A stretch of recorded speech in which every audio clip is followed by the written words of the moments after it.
Dewch ni weddio. Diolch yn y Dio Dduw am y fraint unwaith eto cael dod ger dy fron. Ni yn cyflwyno'n hoedfaith ofal. Ni'n gweddio bydde ti'n tywat y lan ysbryd arnom, tirdi'n plith. Ni'n gofyn hyn o trwy enw ac heiddiant yn Harglwydd Iesu Grist. Amen. Croeso'n gwasanaeth ar ôl yr oedfa fe fydd na baned drws nesaf yn y neuadd.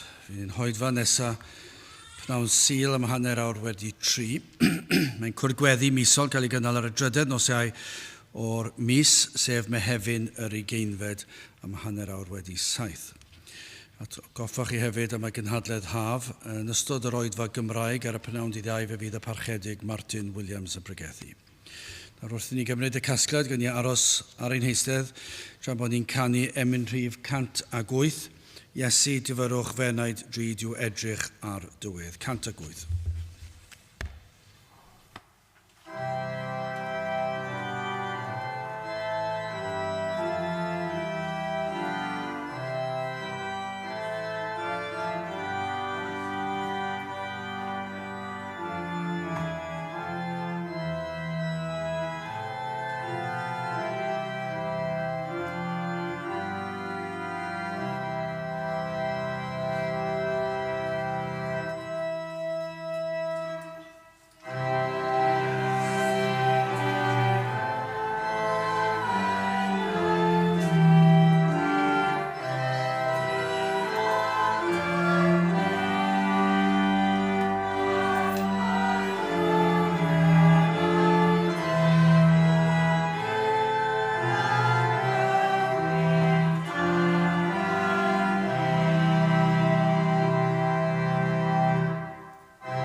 Bydd am darlleniad o epistol cyntaf Paul at y Corinthiaid a'r benod gyntaf.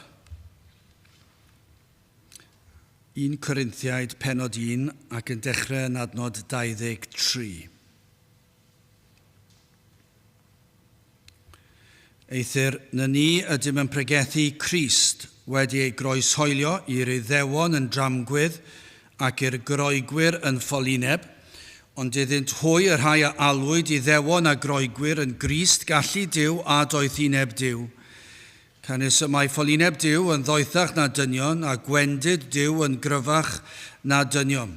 Canis yr ydych yn gweled eich galwedigaeth frodyr nad llawer o rai doethion yn ôl y cnawd, nad llawer o rai galluog, nad llawer o rai boneddigion a alwyd. Eithir Duw a etholodd ffôl bethau'r byd, fel y gwaradwyddau'r doethion, a gwan bethau'r byd a etholodd Duw, fel y gwaradwyddau'r pethau cedyrn. A phethau distadol y byd a phethau dirmygus a ddewysod Duw, a'r pethau nid ydynt fel y dyddymau'r pethau sydd, fel na orfoleddau un cnawd ger ei fron ef. Eithir yr ydych ohono ef yng Nghrist Iesu, yr hwn a wneithbwyd i ni gan Dduw yn ddoethineb ac yn gyfiawnder ac yn sancteiddrwydd ac yn brynedigaeth, fel megis ac yma'n ysgrifenedig. Yr hwn sydd yn ymffrostiad yn yr arglwydd. A bydde bendit Duw ar iair sanctaidd ef. Gadewch ni nawr droi at ein harglwydd mewn gweddi. I ni yn diolch i ti unwaith eto Dduw am y fraint o cael dod ger dy fron ac yn llawenhau bod ffordd wedi hagor ein bod yn gallu dod ata ti fel dy blant gan fod yr arglwydd Iesu Grist wedi agor y ffordd, wedi peri fod yn bosib i ni ddod fel y rhai o'r deulu, gan ein bod yn dod trwy ei heiddiannau ef, trwy ei fywyd, ei farwolaeth, ei atgyfodiad ef, trwy'r cyfan am wnaeth yr arglwydd Iesu Grist yn ein lle. Mae dyna yw ein sail ein gobaith, dyna yw ein hunig gobaith. Ac felly oherwydd dy fab a'n gwaredwr, i ni yn gallu dod ata ti ac yn dod â'n mawl, yn dod â'n deisyddiadau, yn diolch i ti am yr efengil sanctaidd, yn diolch i ti am y ffordd iachawdwriaeth, yn diolch bod yna modd cael sicrwydd ein bod ni'n eiddo i ti. Ac y bydd y diwrnod yn dod pan y byddwn ni'n camu allan o fyd amser ac yn camu dragwyddoldeb, pan fydd ffydd yn diflannu ac yn troi yn olwg ac y cawn treulio tragwyddoldeb yn dy gwmnïaeth. Ac o Dduw, pethau yma sydd yn ffolineb llwyr i'r byd, pethau yma sydd yn atgas hyd yn oed i'r byd. Ond o Dduw, i ni'n llawenhau ein bod ni yn pwyso arna ti ac yn gwybod y fod yn ein gweld ac yn ein clywed. Ni'n gwybod o Dduw cyn i'r byd cael ei lunio. Yr oedfa hon yn dy feddwl di. Ac felly o Dduw, i ni yn dod gyda'r hyder yma, yn dod gyda'r brwdfrydedd hyd yn oed sydd yn edrych yn rhyfedd i'r byd, pan fod cymaint yn troi cefn, cymaint yn anwybyddu dy ddydd a air di. Cymaint o bobl sydd heb erioed ystyried y posibilrwydd o ddod i ti geisio dy wyneb. Ac eto o Dduw, i ni yn gallu dod, ac mai bach ein nifer, yn dod yn hyderus, yn dod gyda'r cyffro yma o Dduw, yn gwybod mai dim ond dweud y gair sydd yn rhaid i ti ei wneud, ac y gallu ti traws newid cenedl gyfan, gallu ti droi yr holl wlad ben i weired, y bydd pobl yn gallu gweld i pechod yn syth, ac yn teimlo'r argyhoeddiad, ac yn dod i geisio dy wyneb di. Ond hefyd o Dduw y cyffro o wybod. Gellu di ddod lawr i'n plith a phresynoli dy hun mewn fath ffordd fydd yn lloni'n cylonau ni. Ac wrth i ni ganu dy glodydd, wrth i ni ystyried yr efengil sanctaidd, y bydd y bresenoldeb di yma i'w deimlo a'i brofi. Ac felly ni'n gofyn o Dduw, y byddu di yma, y byddu di yn peri, yn byddwn ni yn dyrchafu'n llygaid tuag at y mynyddoedd.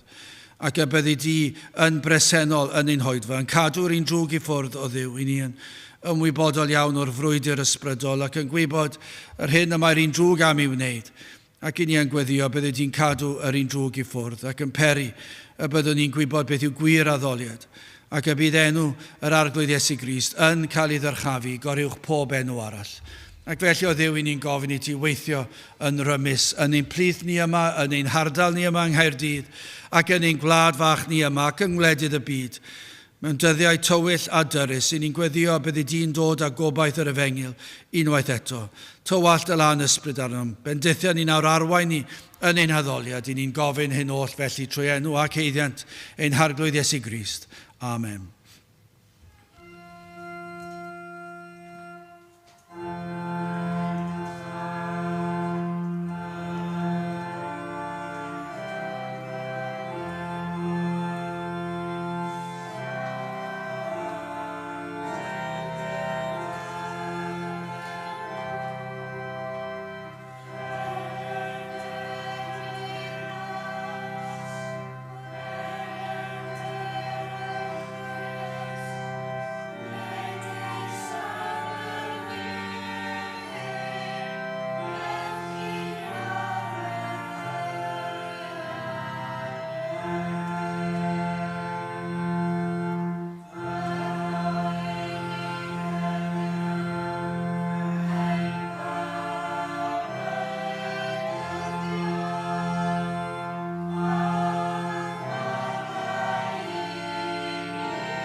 Dewch ni ganu Emynau 213 ac hefyd 214. Dyma gariad fel y moroedd, tosturiaethau fel y llig. Ni sefyll i ganu Emynau 213.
Bydd o'n testyn o epistol cyntaf Paul at y Corinthiaid, y benod gyntaf ac adnod 31. 1 Corinthiaid 1, adnod 31. Fel megis ag ymau yn ysgrifenedig, yr hwn sydd yn ymffrostio, ymffrostied yn yr arglwydd. Nawr mae sawl fersiwn o'r efengil wedi chyhoeddi dros y canrifoedd. Cheir amrywiaeth o athrawieithau yn enw Cristnogaeth. Ac fe geir rhai yn pwysleisio un agwedd, eraill yn pwysleisio agweddau gwahanol. Ac i gyd yn honni fod yn Gristnogol. Ymhlith rhain, ceir rhai yn ffyrnig iawn dros ryw safbwynt arbennig, falle yn aml iawn rhyw elfen weledol, allanol, rhywbeth chi'n gallu gweld. Rhywbeth i ni wneud yn ystod yr oedfa, yn y wisg neu beth bynnag. Ac yn aml iawn, mae rhain yn colli yr hyn yw y gwir efengil. I chi'n darllen trwy hanes yr eglwys ac fyddwch chi'n gweld ar amrywiaethau, rhai yn tynnu allan yr hyn sydd yn holl bwysig, neu y rhai yn ychwanegu at yr efengil. Rhai yn ychwanegu rhywbeth arall at yr efengil, mwyn fod yn Gristion rhaid i chi fod yn gwneud hyn. Cos chi ddim yn gwneud hyn, nes chi ddim yn credu yr athrawiaeth, maen nhw'n ei bwysleisio yna, maen nhw'n mynd yn ffyrnig yn ei erbyn eraill yn tynnu ffwrdd o'r efengil ac yn gwanhau yr efengil. Gymaint o gwahanol ffyrdd. Ond yr hyn sydd wrth wraidd y cyfan bob tro yw balchder dyn. Dyna a welwn yn gyson, yw dyn yn dyrchafu ei hun. Dyna yw problem y byd. Dyna yw problem yr eglwys. Unrhyw problem yw balchder. Bob tro, os newch chi edrych ar unrhyw anhawster, mewn unrhyw ran o gymdeithas balchder sydd wrth wraidd y broblem yr hunan. Ac wrth wneud hynny, wrth yrchafu'r hunan, dyma beth sydd yn digwydd. Y maent yn tynnu Iesu Grist oddi ar yr orsedd. Dyna sydd wrth wraidd. Mae'n swndio, yn or-symleiddio. Byddwch chi'n gallu dychmygu rhain dod mewn a chi'n dweud, wel, i chi wedi gor-symleiddio'r broblem. Mae'r problem llawer fwy dyrys na hynny, i ddweud mae balchder yw'r unig broblem, ond dyna beth tybiwn ni sydd wrth wraidd y cyfan yw balchder dyn, ac yn tynnu Iesu Grist oddi ar ei fan heiddiannol ar yr orsedd. I ni'n gallu olrhain pob problem nôl at ddiffyg deall a phlygu i Grist a'i groes. Drwchwch chi unrhyw le. Unrhyw broblem o fewn yr eglwys, yr efengil yw'r broblem. Dyn nhw ddim yn deall yr efengil. Mae yna rhywbeth wedi mynd o'i le ar y ddealltwriaeth o'r efengil. Gor-bwyslais, tan-bwysleisio. Rhywbeth neu gilydd, i trwy nhw wedi wthio mas o le mymryn bach, ddim wedi cael y clod o nhw yn disgwyl ac yn heiddi yn ei barn nhw. A dyna ywch chi unrhyw lefel o gymdeithas, dyna'r union yr un broblem trwy gydol y byd a trwy gydol hanes y byd. Balchder, am cael rhyw gydnabyddiaeth, am cael ein gosod ar yr orsedd. Ond mae'r peth yn mynd yn ddyfnach na hynny, dim dim ond balchder dyn am cael ei dyrchafu, ond dyma beth sydd wir wrth wraidd y peth, maen nhw'n tynnu Iesu Grist oddi ar yr orsedd. Fe ddyle Iesu Grist fod ar orsedd y galon. Ac wrth fod yn falch, i ni'n tynnu Crist oddi ar y man heiddiannol. I ni'n gweld yn y benod yma, adnod 18. Canis yr ymadrodd am y groes i'r rhai colledig yn fydrwy ddiw, eithir i ni rhai cadwedig, nerth Duw ydyw. Hynny yw, mae'r groes mor bwysig, ond i'r rhai sydd yn golledig, mae'n ffolineb llwyr, gwastraff amser. Dim pwrpas iddo fe o gwbl. Yn fydrwydd llwyr. Dyn nhw ddim wedi deall Iesu Grist, dyn nhw wedi deall y groes, mae e'n fath ffolineb iddyn nhw. Adnod 23. Eithir na ni yn pregethu Crist wedi ei groes hoelio i'r iddewon yn dramgwydd ac i'r groegwyr yn ffolineb. Ac mae hwnna'n cynrychioli'r holl fyd. I ni yn pregethu Crist. I ni'n dweud mae'r ateb i bopeth yw Crist. Yr ateb pwysicaf yw Crist. Ac fe ddyle fod ar orsedd ein celon ni. Ac os nad yw yna colledig i ni. A dyna sydd wrth wraidd yr holl broblemau. Fy mhroblemau fi'n bersonol a problemau Caerdydd a Chymru a'r holl fyd. Balchder. Ac nad yw Crist yn cael y clod. Ond mae'r byd yn ei weld fel ffolineb ac yn dramgwydd. Mae Paul yn gweld, mae mor bwysig, adnod 2 yn yr ail benod o Corinthiaid, canis ni fernau sy'n mi wybod dim yn eich plith, ond Iesu Grist, a hwnnw wedi ei groeshoelio. Dyna'r ateb. I'r rhai sydd yn llawn anghrediniaeth, yr ateb yw Iesu Grist a'i groes. Dyna yw'r peth bwysica. Dyna beth sydd angen iddyn nhw glywed. Dyna yw yr hyn sydd yn mynd i dod â heddwch i'r enaid bob tro. A dyna sydd yn ateb problemau fe'n eglwysi.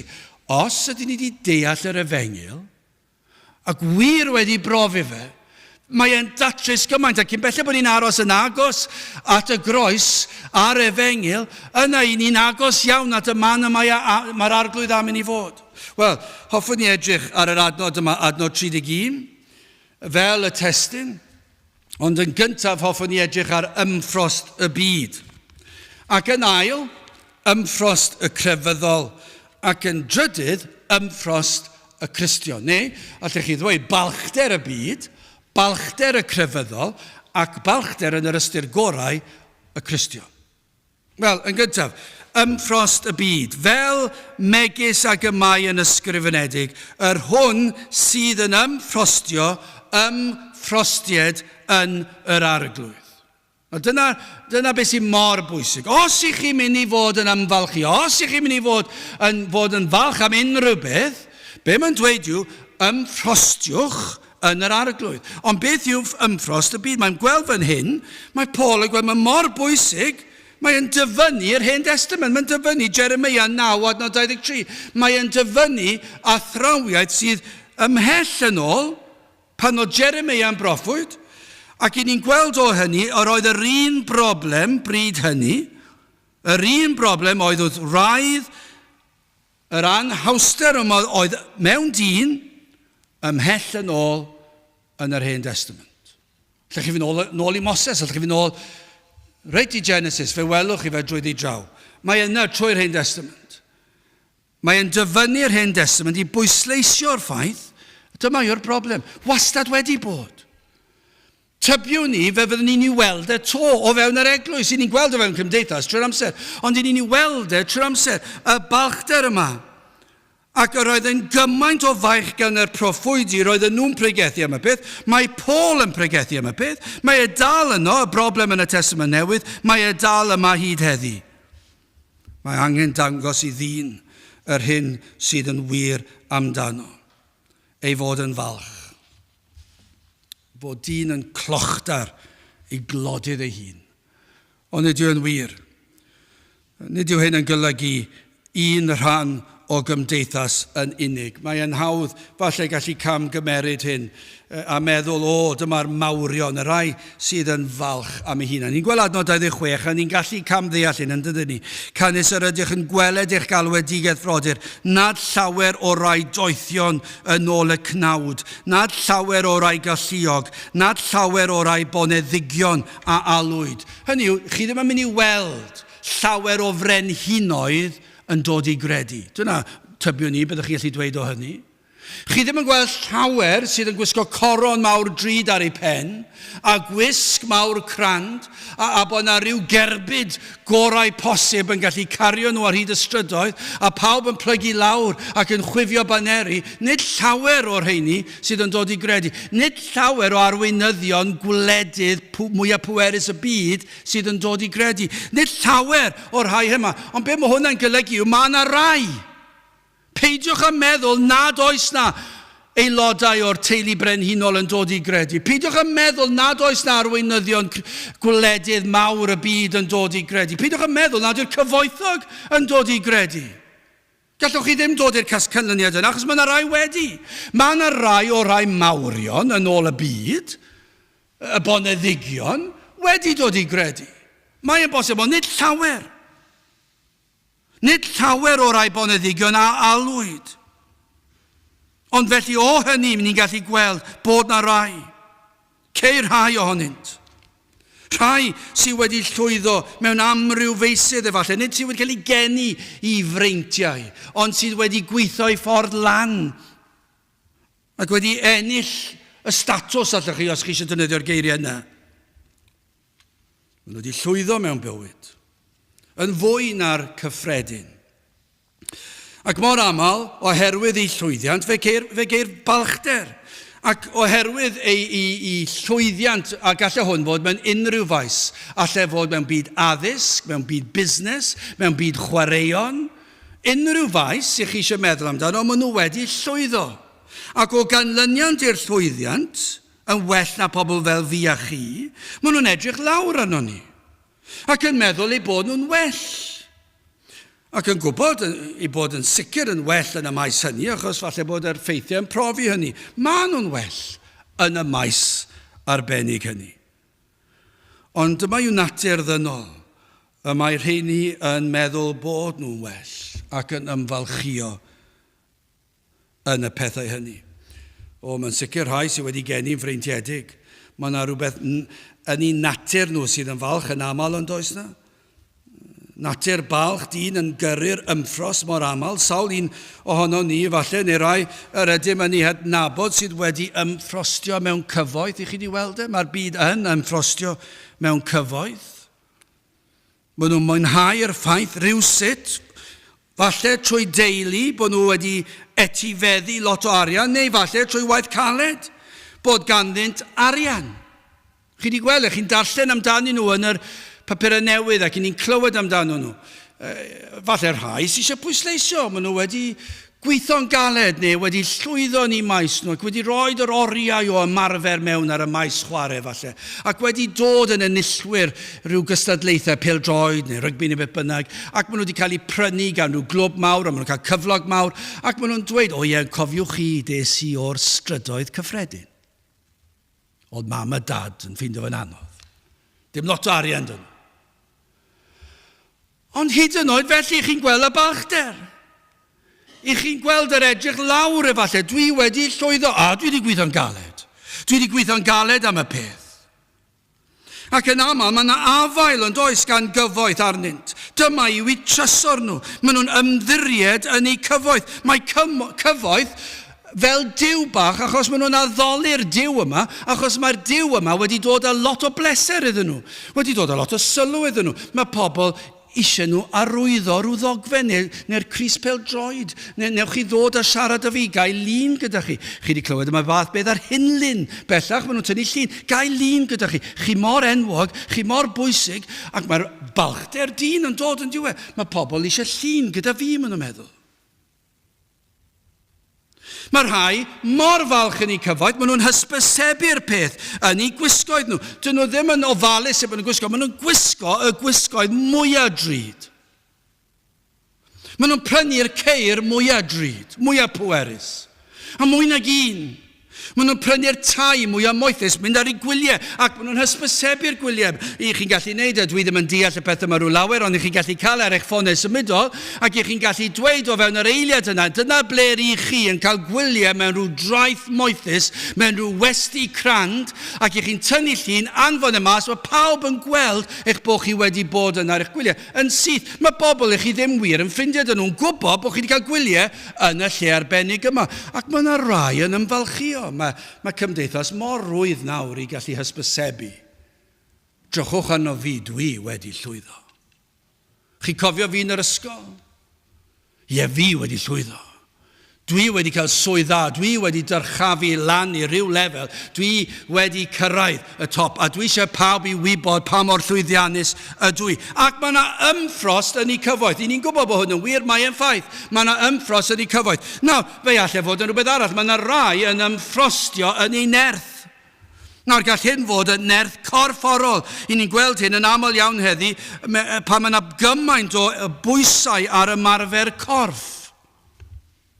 Mae hyd yn oed Cristnogion yn syrthio'r trap yma. Mae rai Cristnogion yn fwy ffyddlon i'r gampfa nag yw nhw i'r cwrgweddi wythnosol neu'r oedfa ar y Sul. Mae'r gampfa mor bwysig ac mae'n ymhyfrydu, ymffrostio yn ei cyrff. Nawr wrth gwrs, ar y cychwyn mae'n dechrau fel hyn. Dwi'n mynd i'r gampfa mwyn fy iechyd. Dwi'n mynd ar y peiriannau yma sydd yn gallu helpu fi redeg a cherdded. Dwi'n codi chydig o bwysau i cael y galon i giro. A dwi'n mynd i nofio, a mae'n dda, mae'n bwysig bod yn iach. Ac yna bwyta bwydydd iach, ac o'na'r llall, ac maen nhw'n gwybod popeth iawn maen nhw'n fod i wneud, ac maen nhw'n ymfalchio nawr pa mor iach yn nhw. Wrth gwrs fe allan nhw'n cael afiechyd angheuol. Y bore canlynol, ond dwi'n ddim yn meddwl am bod yna rhyw lawer, bwysig bod yn iach. Ond mae'n troi yn glo iawn o fod yn iach, achos chi'n gweld yn y wisg. Chi'n gweld yn aml yn y wisg. Mae merched a dynion yn gwisgo. Maen nhw'n gwisgo gwisgoedd efallai sydd yn dangos nad ydyn nhw'n cario gormod o bwysau. Drychwch pa mor gryf ydw i mae'r dynion yn dweud. Ac maen nhw'n edrych yn y drych. Maen nhw'n edrych yn y drych yn ymarfer y corff. Yn meddwl, ydy fy nghyhyra i wedi cynyddu ers wythnos diwetha. Ydw i'n fy mola i ddim o'r fawr ac o'r oeddau neu beth bynnag. Ac chi'n gweld dynion a merched, ges i'r profiad anffodus chydig wythnos yn ôl, fe es i ryw westi am baned o goffi, ond o'n i'n gallu ffeindio lle am baned o goffi, achos oedd e'n lle crand iawn, lle hyfryd iawn. Ond wedi newid yn ôl pob sôn i fod y lle roedd pobl ifanc yn mynd i'r gampfa. Oedd y peth mwyaf digalon weles i erioed. Oedd e fel eglwys gadeiriol. Dyna ble roedd rhain yn dod yn ei gwisgoedd anweddus i rai, gwisgoedd tin yn dod gyda'i bagiau. dod yn ei torfeidd, yn dod trwy drws un ar ôl y llall, ac yn mynd lawr y grisiau, mynd i'r gampfa am awr o waith, wedyn mynd i'r pwll i nofio nôl yn nhw ar ôl cael ei heddoliad, ac edrych yn y drych, ac yna gofyn i ffrindiau, tynnwch lun ohonau, mwyn i pawb cael gweld pa mor nerthol ydw i. Dwi'n ymffrostio yn fy nerth, dwi'n ymffrostio yn fy nghyfder i, dwi'n gallu codi pwysau, dwi'n gallu hyn ar llall, ac mae di mynd yn diwedd, mae fel rhyw grefydd newydd. Ond yr ymffrost yma yn y corff, mae e'n gwneud biliynau o arian yn yr oes hon. Dyna sut mae'r byd yn bihafio. Gall rai fod yn ymffrostio yn nerth i meddwl. Ges i brofiad o hyn pan yn yr ysgol. Amser yma'r flwyddyn yn yr haf. I rywun fel fi oedd yn reit digalon. Pan oedd y papurau arholiad yn cael ei dychwelyd. A fel arfer, oedd e'n cael ei dychwelyd yn ôl y top i'r gwylod. Ddim yn garedig iawn. Ac o'ch chi'n gweld rhai fyna, fan hyn, a chi'n gweld ar y top y papur 92%. 85%, 79%. Ac o'n i'n meddwl, bys o'n i'n licio cael un o'r reina. Ac yn oedd ym papur un cyrraedd, ac yn, wel, dyna ni, blwyddyn bach arall. Dim cweit mor dda ar reina. Ond beth oedd yn drisodd, o'ch chi'n gallu gweld yr un o'n edrych lawr. Dim pob un, tybiwn ni, dim pob un. Ond oedd yna rai, llawer, yn edrych lawr, yn gwybod mae gen i ymenydd sydd yn gallu cofio pethau fel yna. Dwi'n gallu cofio pethau mor rhwydd. Oedd yn hyfryd iddyn nhw. O'n nhw'n gallu darllen rhywbeth unwaith, a'i ddeall, a'i gofio fe, ac i rwy fel fi. Oedd rai fi darllen 5 o weithiau, cyn bod fi'n gallu dod yn agos i gofio fe. Cymryd oriau fi ddysgu faint o'n nhw'n gallu gwneud, mae'n amser byr. Ond yr ymffrost yma, a'r llwyddiant, achos o'n nhw mor dda, mor glyfar, mor alluog, cof, mor anhygol. Mae rhai, maen nhw'n ymffrostio yn dydyn nhw'r byd yn eu cymeriad nhw. Mae gen i gymeriad cryf, ac mae ganddyn nhw. A does neb yn mynd i fy symud i. Unwaith dwi wedi gwneud fy meddwl i lan, dwi'n gymeriad cryf. Dwi'n gwrthod ildio. Mae yna falchder. Rhai yn ymffrostio pa mor ddeniadol ydynt. O ran wyneb efallai. Y ganwyd nhw. Dim byd i wneud gyda nhw, ond maen nhw wedi cael ei genu'n bert.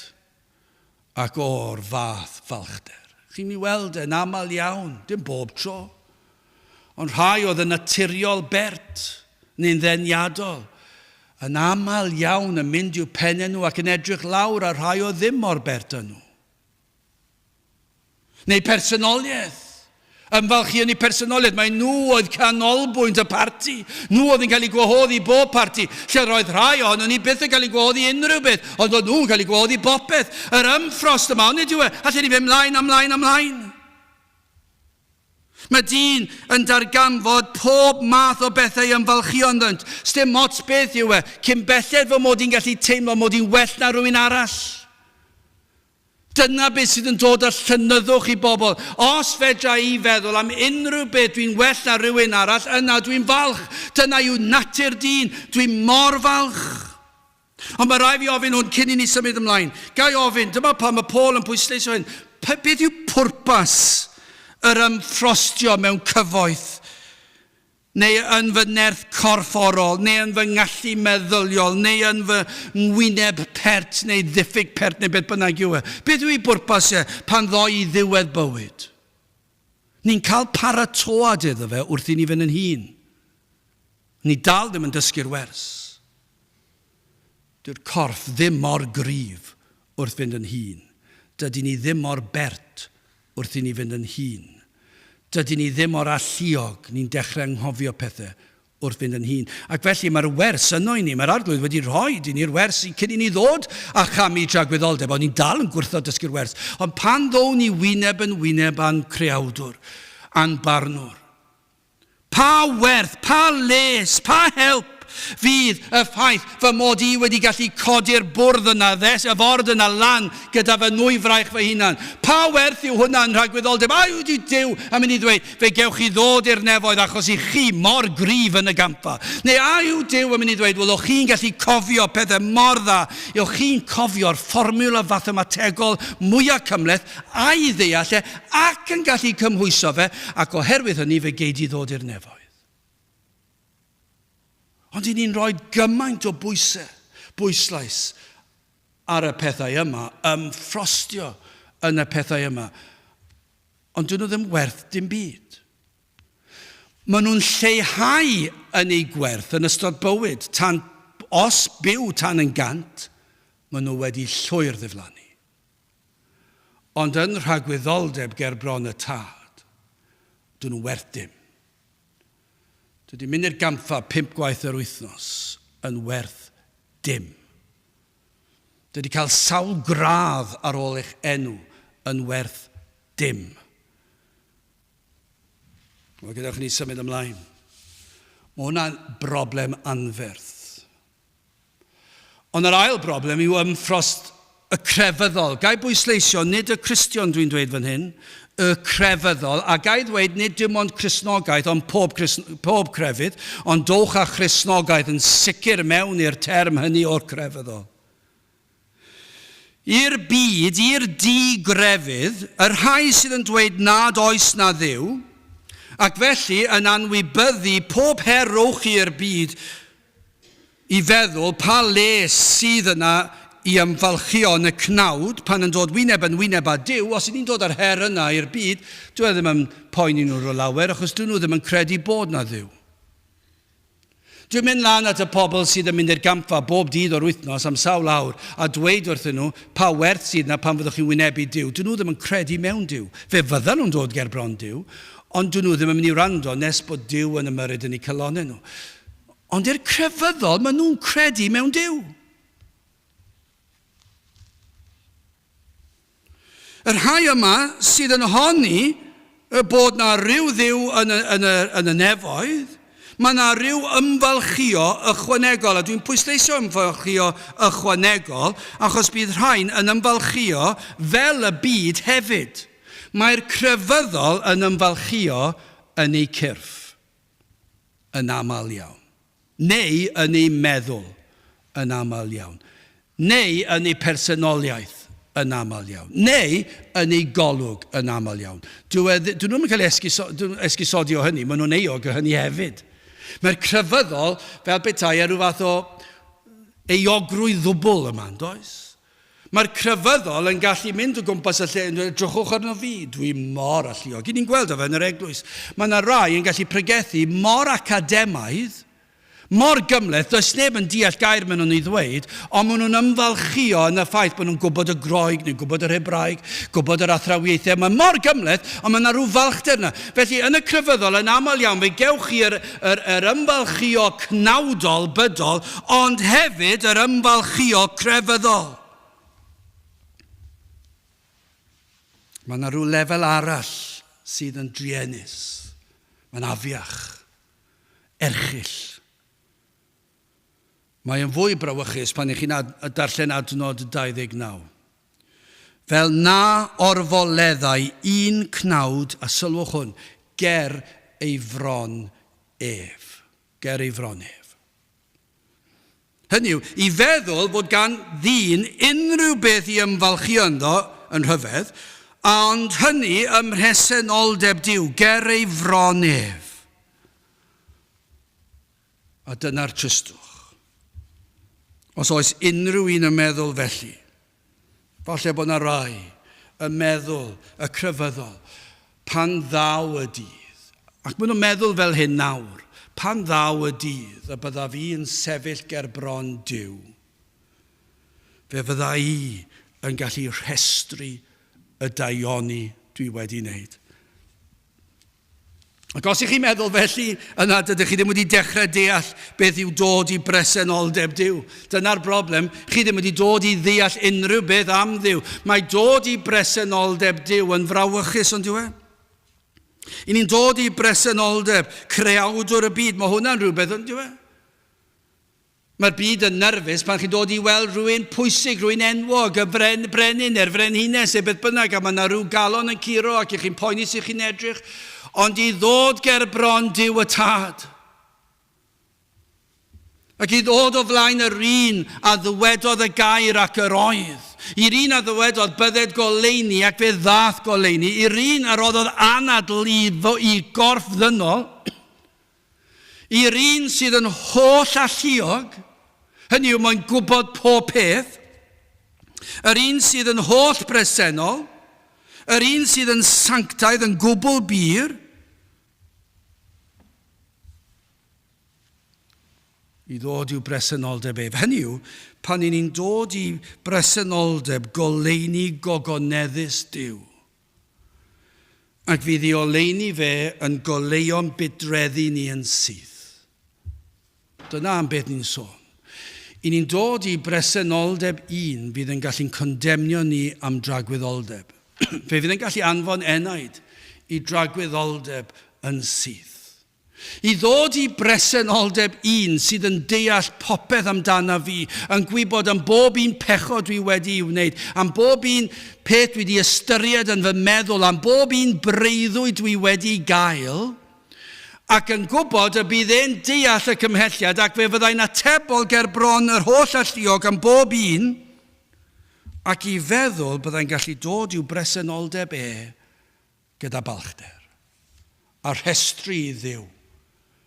O, dwi mor dda. Dwi mor grefyddol.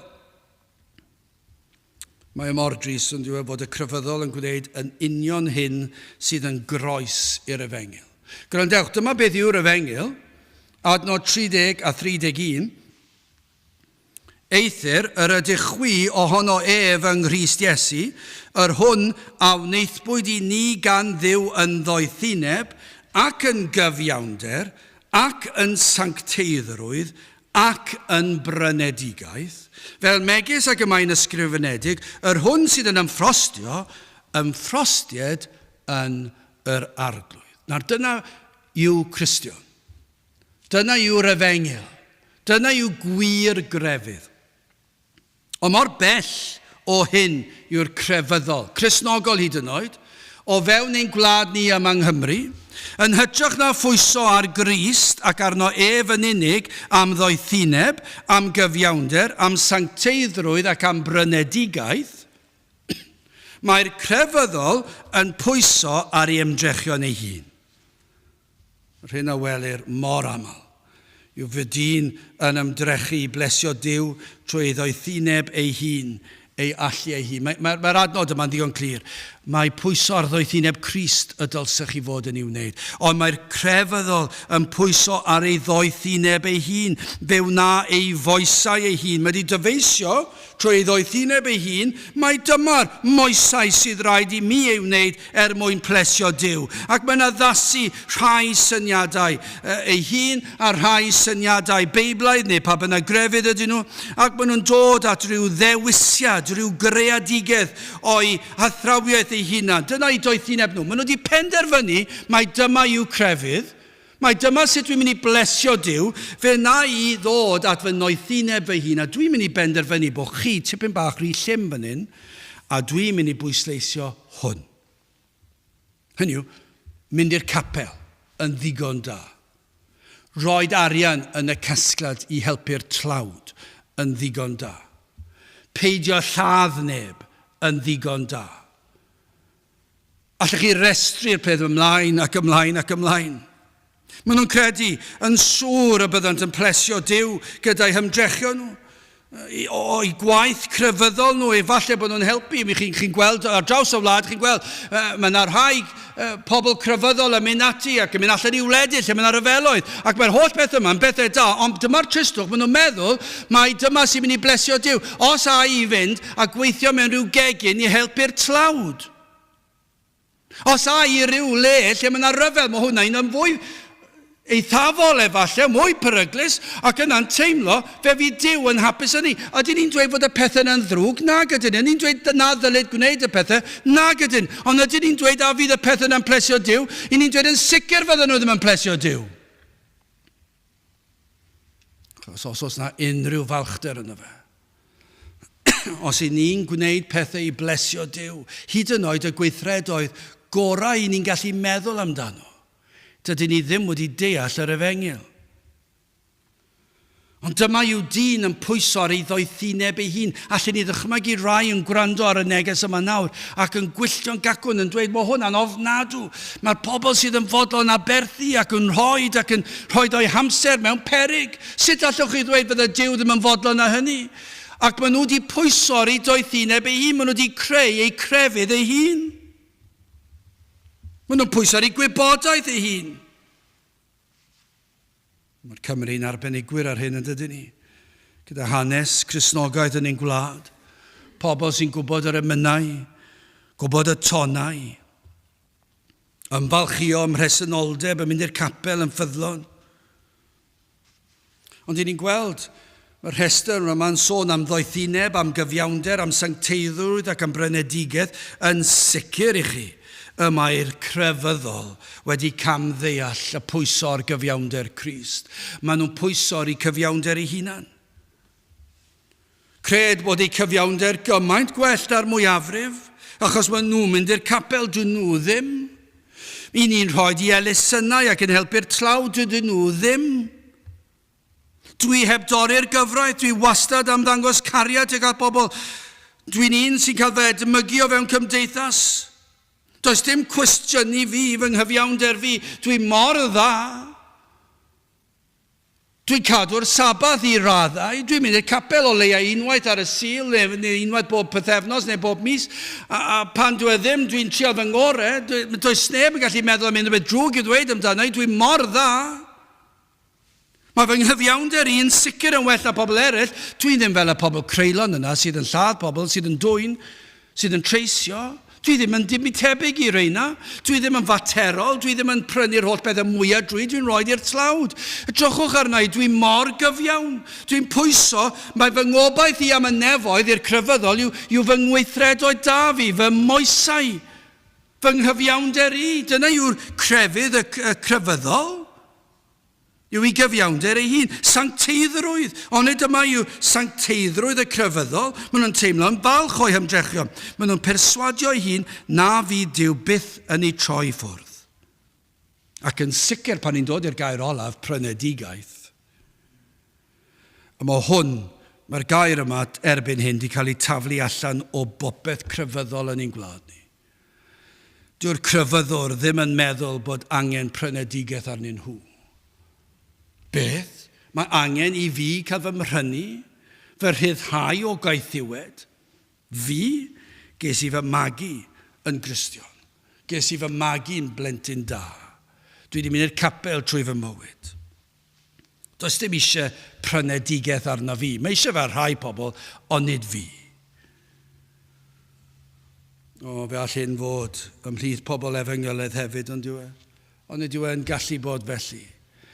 Magu ar eilwyd Gristnogol efengylaidd ac yn tyfu fyny i wneud y pethau iawn. I rhoi tractiau, i wisgo'r wisg cywir, i addoli yn y ffordd cywir. Ond mae yna rybydd yma, adnod 29, fel na orfeleddau un cnawd ger ei fronef. Mae'r crefyddol yn gorfoleddu, yn ymffrostio, yn ei crefydd, yn ei doethineb, yn ei cyfiawnder, yn ei sancteiddrwydd. Ond nid yw yna'n wir am y crefyddol? Mae'n wir ar draws y wlad a gwledydd y byd. Mae'r byd yn ymffrostio yn y cnawd, yn y corff, yn y meddwl, yn yr gallu, yn yr olwg allanol. Dyna fe mae'r byd yn ffrostio, wedyn mae'r crefyddol yn ffrostio yn y pethau yna ac yn ei doethineb crefyddol nhw. Maen nhw wedi creu eu moesau nhw. Maen nhw'n ymffrostio yn eu cyfiawnder eu hunan, yn eu sancteiddrwydd. Wel, i gloi. Beth yw ymffrost y Cristion? Wel, gwrandewch ar hyn, mae mor wahanol. Fel megis ac y mae'n ysgrifenedig, yr hwn sydd yn ymffrostiad yn yr arglwydd. Mae mor wahanol i'r crefyddol. Yr un sydd wedi dod at Iesu Grist am iachawdwriaeth. Yr un sydd heb greu ei grefydd ei hun. Mae e'n ymffrostio, mae e'n pwyso ar Iesu Grist ac arno ef yn unig. Gai ddweud hyn, os nad ydych chi wedi dod at y fan hon yna dewch. Dyna'r unig beth ni'n gallu dweud. Os nad ydych chi wedi dod at y fan hon at Iesu Grist ac ato fe yn unig, yna dewch ato tra bod cyfle. Dewch tra i fod yn agos.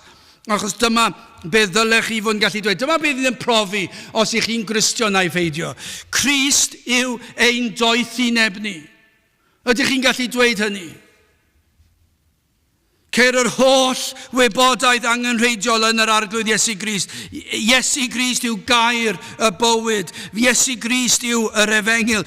Cristion yn un sydd wedi gweld ei ffolineb. Nad yw yn ddoeth. Nad yw yn gallu gweld. Nad yw yn gallu deall. Mae'r Cristion yn un sydd wedi dod i weld ei wacter. Mae'r Cristion yn un yn gallu dweud nad yw yn deall tragwyddoldeb. Nad yw yn deall Duw. Dwi ddim yn dweud y pethau hynny. Mae'r crefyddol yn honni bod nhw'n deall Duw. Ond dwi ddim yn bosib. Mae'r Cristion wedi dod i weld ei wendid e. Wedi gweld ei ffolineb. Mae'r Cristion yn gwybod ei fod e mewn carchar tywyll di. Mae wedi dod i weld fod ei resymu wedi llygru oherwydd pechod. Mae wedi dod i weld bob tro mae'n trial rhesymu am bethau, bod yr rhesymu na wedi llygru gan bechod. Mae wedi dod i weld hynny. Mae wedi dod i weld yn Iesu Grist trwy ras Duw fod yr ysbryd glân wedi agor llygad yr enaid. Ac mae wedi dod i weld mae Crist yw y doethineb. Mae Crist yw y ffordd. Mae Crist yw y gwirionedd. Mae Crist yw y bywyd.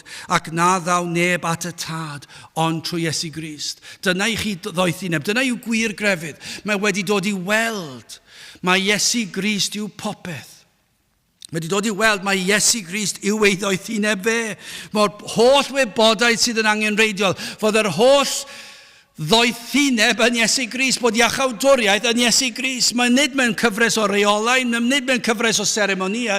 Mae wedi dod i weld mae Iesu Grist, ei berson, ei fywyd, ei farwolaeth, ei atgyfodiad, ei esgyniad, popeth am Iesu Grist. Ei athrawiaeth, popeth, mae dyna yw ei ddoethineb. Dyna le mae'r Cristion yn pwyso. Fe wel fod y ffordd hon, y groes, sydd yn ffolineb llwyr i'r byd. Ond trwy ras fe wel, mae dyma'r unig ffordd i achub ei enau dywyllib. Mae'r Cristion wedi dod i weld, mae'r unig obaith yw trwy'r ffordd y groes. Bod rhaid iddo fe ddeall y groes. Ac yn Iesu Grist, mae'n gweld doethineb y groes.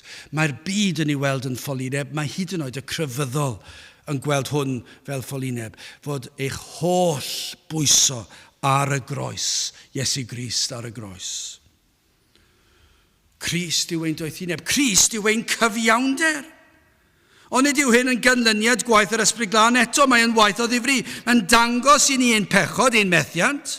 Pa mor fyr i ni'n dod o ogonion Duw. Ac felly mae'r Cristion yn gwybod nad oes gobaith ganddo ar wahân i gyfiawnder Crist. Un gwell nag e. Os ych chi eisiau gwybod os ych chi'n Cristion heddi, byddwch chi gallu dod i'r fan yma. Ydych chi wedi gweld bod dim byd heiddiannol amdano chi, ond bod chi wedi clywed am Grist a'i fod ef wedi byw bywyd perffaith. A'i fod ef yn gyfiawn. Ei fod ef wedi cyflawni'r gyfraith yn llwyr yn fy lle. Fod Iesu Grist wedi bodloni'r tad, fy mwyn i. Does neb erioed wedi darganfod nam yn Iesu Grist. Does neb. Mae fe yw'r oen perffaith. Mae Iesu Grist yw popeth. Fe yw ein cyfiawnder ni.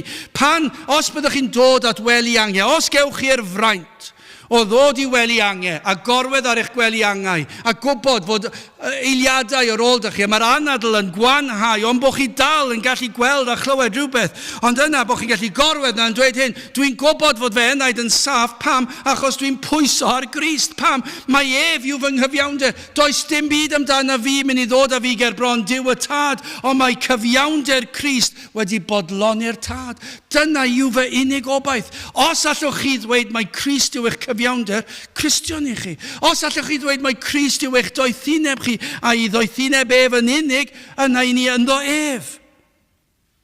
Mae'n mynd ymlaen, Crist yw ein sancteiddrwydd. Fe gwybu'r Cristion nad oes dim ynddo gall ymfalchu ynddo ar wahân i berffeithrwydd Crist, ac mae'n gwybod o ganlyniad i'r hedyn yma o sancteiddrwydd a blanwyd yn ei enaid y dath bywyd. Mae nid fe sydd wedi plannu fe. Nid fe sydd wedi gweithio i ffordd lan, ond mae gwaith o difas yw e, gwaith o ddifri. Ac felly yn rhoi'r gallu iddo fyw i ogoneddu Duw. Os ych chi'n Gristion yma heddi ac ych chi wedi gwneud gweithredoedd da, sut wnaethoch chi'r gweithredoedd da hynny? Ydych chi'n ymfalchio yn y gweithredoedd da hynny? Neu ydych chi'n gallu dweud, dwi wedi gwneud y pethau yma oherwydd Crist a'i sancteiddrwydd ef? Oherwydd yr hedyn a'r blanodd ef yn fy enaid. Dwi'n byw i'w ogoneddu fe. Crist yw fy sancteiddrwydd. Fe yw popeth i fi. Ac yna mae'n dweud Crist yw ein prynedigaeth ni. O dyma i'r gorfoled, dyma'r pinnacle allech chi bron iawn o dweud hynny. Ond ydy yw hyn yn bopeth i'r Cristion. Heb hyn does dim gobaith. Beth mae'r Cristion yn gallu dweud yw hyn. Yr oeddem ni mewn carchar tywyll di. Yr oeddwn ni mewn bydreddu pechod, methu do mas, yn gaeth i Satan ac i bechod, yn golledig, ond dyna fe ddath Iesu Grist, fe dalodd e'r pris sy'n rhyddhau ni o gaeth ddiwed. Mae cyfiawnder y tad yn mynnu taliad ac amdaliad. Taliad o gosbedigaeth tragwyddol, ond dyma i chi o'r efengil. Yno ar y groes, cymerodd Crist ein cosb yn ein lle. Ffordd arall yw hwnna o ddweud hyn. Fe dalodd Iesu Grist y pris yn llawn am fy rhyddid i.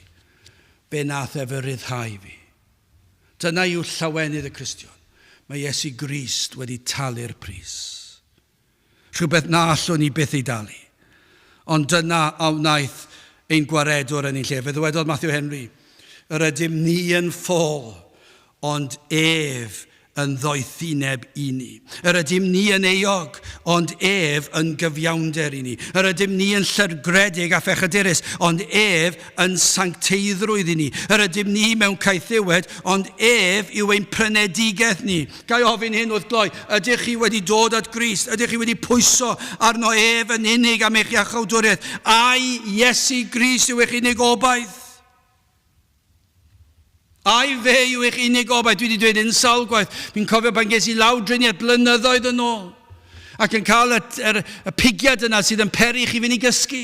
Ac mae'n rhaid chi gyfri lawr o 10. Ac o'n i'n gwybod fyddai ddim yn mynd heibio 5. Ond o fewn y 5 eiliad hynny, o roedd o'n i'n gofyn y cwestiwn i fy hunan. A yw fy enaid i yn saff? Ac gymerodd y ddim mwy na 5 eiliad i ddweud hyn. Mae fy enaid yn saff oherwydd Crist. Mae fe yw fy noethineb, mae fe yw fy sancteiddrwydd, mae fe yw fy nghyfiawnder, mae fe yw fy mhrynedigaeth. Mae Crist wedi talu'r pris. A dyna fy sicrwydd, dyna fy ngobaith. Felly os nad ydych chi eto wedi dod ato, galwch arno. Ceisiwch pwyswch arno. Ac wrth ddod at droed y groes, wrth edrych i fyny at yr un bu farw drosoch, yr un agorodd ffynon o'i waed i'ch golchi chi'n lan, wrth ddod ato, fe fydd yn darparu yr rhodd o ffydd i chi gredu. Dyna'r dirgelwch. Fe fydd yn rhoi ffydd i chi. Ffydd i gredu, ffydd i bwyso, ffydd i fynwesu. Mae Crist yw popeth i ni. Mae Iesu Grist yw'r cyfan i ni. Eithir ydych chwi ohono ef yng Nghrist. Mae hwn yn wir ohono chi os ych chi yn Gristion. Yr hwn a wneithbwyd i ni gan Dduw, mae Iesu Grist yn ddoethineb ac yn gyfiawnder ac yn sancteiddrwydd ac yn brynedigaeth. Fel megis ac y mae yn ysgrifenedig, yr hwn sydd yn ymffrostiad yn yr arglwydd. Gadewch i ni weddio. O Dduw, i ni yn diolch i ti am yr efengil sanctaidd ac yn gweddio o Dduw. Y bydd yr ymffrost yma yn y cnawd yn diflannu. Y bydd yr ymffrost crefyddol a'r balchder crefyddol yn diflannu. Ac y bydd na rai yn dod i ymffrostio yn yr arglwydd Iesu Grist yn unig. Tyrd gweithiau'n rymus unwaith eto yn ein plith. I ni'n gofyn hyn oll trwy enw ac heiddiant ein arglwydd Iesu Grist. Amen. Wel, i orffen, gadewch i ni ganu am yr un yna sydd wedi gwneud y cyfan i ni. 188, Iesu, Iesu, roed ti'n ddigon, roed ti'n llawer mwy na'r byd, mwy trysorau sy'n denw, na thrysorau'r Indiau gyd, oll yn gyfan ddaeth i meddiant gyda'n Duw. 188, gen i sefyll i'w chanu.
Nawr bydd wedi ras ein harglwydd Iesu Grist a chariad Duw a chymdeithas yr Ysbryd Glân fod gyda chwi all hyd byth. Amen.